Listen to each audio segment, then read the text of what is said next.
12 जून को गुजरात के अहमदाबाद में एक भयानक प्लेन हादसा हुआ जिसने पूरे देश को झकझोर कर रख दिया। एयर इंडिया की फ्लाइट AI 171 अहमदाबाद से लंदन के लिए उड़ान भर रही थी। टेक ऑफ के कुछ ही सेकंड बाद मेघानी नगर इलाके में दुर्घटनाग्रस्त हो गई। इस प्लेन में 230 यात्री और 12 क्रू मेंबर सवार थे। वहीं हादसे ने न केवल प्लेन में सवार लोगों को प्रभावित किया बल्कि ये एक मेडिकल कॉलेज के हॉस्टल पर गिरा, जिससे वहां मौजूद मेडिकल छात्रों और अन्य लोगों को भी भारी नुकसान हुआ।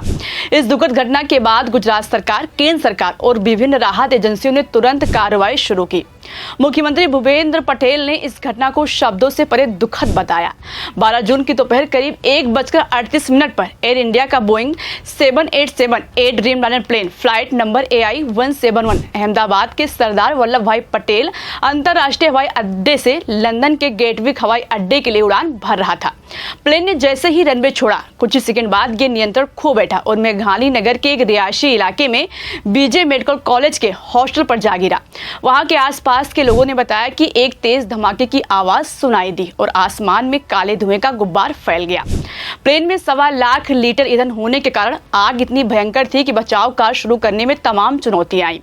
आपको बता दें कि प्लेन में सवार 242 लोगों में से केवल एक यात्री चमत्कारिक रूप से बच पाया। हादसे में गुजरात के पूर्व मुख्यमंत्री विजय रूपाणी सहित 241 यात्रियों और क्रू मेंबर की मौत हो गई। इसके अलावा हॉस्टल में मौजूद मेडिकल छात्रों और अन्य लोगों में से कम 24 लोग इस हादसे में मारे गए। इस हादसे ने न केवल यात्रियों के परिवारों को बल्कि पूरे अहमदाबाद शहर और देश को गहरे सदमे में डाल दिया। बता दें कि हादसे की खबर मिलते ही गुजरात सरकार ने तुरंत कार्रवाई शुरू की। मुख्यमंत्री भूपेंद्र पटेल उस समय सूरत में थे, तत्काल अहमदाबाद के लिए रवाना हो गए और उन्होंने अधिकारियों को राहत और बचाव कार्य तुरंत शुरू करने का निर्देश दिया। केंद्रीय गृह मंत्री अमित शाह ने भी गुजरात के मुख्यमंत्री, गृह मंत्री हर्ष सांघवी और अहमदाबाद पुलिस कमिश्नर से फोन पर बात की और केंद्र सरकार की ओर से हर संभव मदद का आश्वासन दिया। प्रधानमंत्री नरेंद्र मोदी ने भी हादसे की गंभीरता को देखते हुए नागरिक उड्डयन मंत्री राम मोहन नायडू और गुजरात के अधिकारियों से बात की और उन्होंने राहत कार्यों को तेज करने और घायलों को तुरंत चिकित्सा सहायता प्रदान करने के निर्देश दिए। केंद्र और राज्य सरकारों के बीच तालमेल के साथ राहत कार्य शुरू हुए। हादसे के कुछ ही मिनटों बाद गुजरात सरकार ने आपदा प्रबंधन की सभी इकाइयों को अलर्ट कर दिया। आपको बता दें कि हादसे के 3 मिनट के भीतर फायर ब्रिगेड की टीमें मौके पर पहुंची। 600 से अधिक अग्निशमन कर्मियों ने आग पर काबू पाने के लिए दिन रात काम किया। राष्ट्रीय आपदा प्रतिक्रिया बल की 7 टीमें और राज्य आपदा प्रतिक्रिया बल की टीमें बचाव कार्य में जुट गई। इन टीमों ने मलबे से शवों और घायलों को निकालने का काम शुरू किया। भारतीय सेना और गुजरात पुलिस ने इलाके को सील कर दिया और राहत कार्यों में सहयोग किया। वहीं 100 से अधिक एम्बुलेंस को तैनात किया गया। घायलों को तुरंत अस्पताल पहुंचाने के लिए अहमदाबाद के प्रमुख अस्पतालों तक ग्रीन कॉरिडोर बनाया गया। हादसे में घायल हुए लोगों को तुरंत नजदीकी अस्पतालों में भर्ती कराया गया। गुजरात सरकार ने 1200 बेड आरक्षित किए ताकि घायलों को बेहतर इलाज मिल सके। सिविल अस्पताल और अन्य प्रमुख अस्पतालों में 24/7 नियंत्रण कक्ष स्थापित किए गए। विशेषज्ञ चिकित्सा दल जिसमें डॉक्टर, नर्स और अन्य स्वास्थ्य कर्मी शामिल थे, घायलों के इलाज में जुट गए। आपको बता दें कि BJ मेडिकल कॉलेज के हॉस्टल में मौजूद छात्रों में से 60 से अधिक घायल हुए और कम से कम 7 लोगों की मौत हो गई, जिनमें 5 MBBS छात्र, एक PG रेजिडेंट डॉक्टर और एक डॉक्टर की पत्नी शामिल थी। 100 से अधिक डॉक्टर राहत कार्यों में शामिल हुए और घायलों का इलाज किया। वहीं पीड़ित परिवारों को अहमदाबाद में रहने के लिए अस्थायी आश्रय प्रदान किया गया। विदेशों से आने वाले परिजनों के लिए परिवहन और संचार सहायता दी गई। बता दें कि मृतकों की पहचान के लिए DNA टेस्टिंग शुरू किया गया है।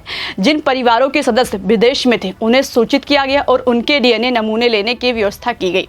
वहीं शोकाकुल परिवारों को भावनात्मक समर्थन देने के लिए परामर्शदाताओं की टीमें तैनात की गई। प्लेन का ब्लैक बॉक्स जिसमें कॉकपिट वॉइस रिकॉर्डर और फ्लाइट डेटा रिकॉर्डर शामिल है, हॉस्टल की छत पर मिला। इसे जांच के लिए प्लेन दुर्घटना जांच ब्यूरो को सौंप दिया गया है। ब्लैक बॉक्स से पता चल सकेगा कि हादसे से पहले आखिरी पलों में क्या हुआ था। शुरुआती जांच में तकनीकी खराबी, पायलट की गलती और मौसम की स्थिति को संभावित कारणों के रूप में देखा जा रहा है। विशेषज्ञों का मानना है है कि टेक ऑफ के दौरान विमान की सेटिंग में गलती, जैसे फ्लैप्स का गलत सेट होना, इंजन की कम ताकत या लैंडिंग गियर का नीचे रहना हादसे का प्रमुख कारण हो सकता है।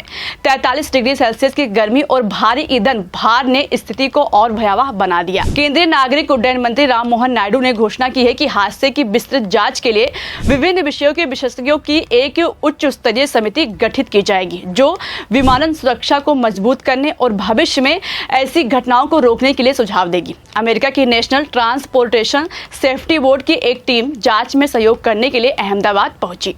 राष्ट्रीय जांच एजेंसी ने भी घटनास्थल का दौरा किया ताकि किसी भी साजिश की संभावना को खारिज किया जा सके। प्रधानमंत्री नरेंद्र मोदी ने पीड़ित परिवारों के प्रति संवेदना व्यक्त की और राहत कार्यों की निगरानी की। केंद्रीय गृह मंत्री अमित शाह घटनास्थल पर पहुंचे और अधिकारियों के साथ समीक्षा की। विदेश मंत्री एस जयशंकर ने विदेशी नेताओं और सरकारों को उनकी संवेदनाओं के लिए धन्यवाद दिया। चीनी राष्ट्रपति शी जिनपिंग और प्रधानमंत्री ली कियांग ने भारत के राष्ट्रपति द्रौपदी मुर्मू और प्रधानमंत्री मोदी को शोक संदेश भेजा। शी जिनपिंग ने ब्रिटेन के राजा चार्ल्स तृतीय को भी संवेदना व्यक्त की, क्योंकि हादसे में 53 ब्रिटिश नागरिक मारे गए थे।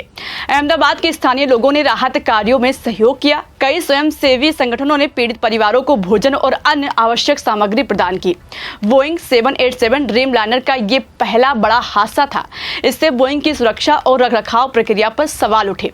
डीजीसीए ने एयर इंडिया के बोइंग 787 बेड़े की सुरक्षा जांच बढ़ाने का आदेश दिया।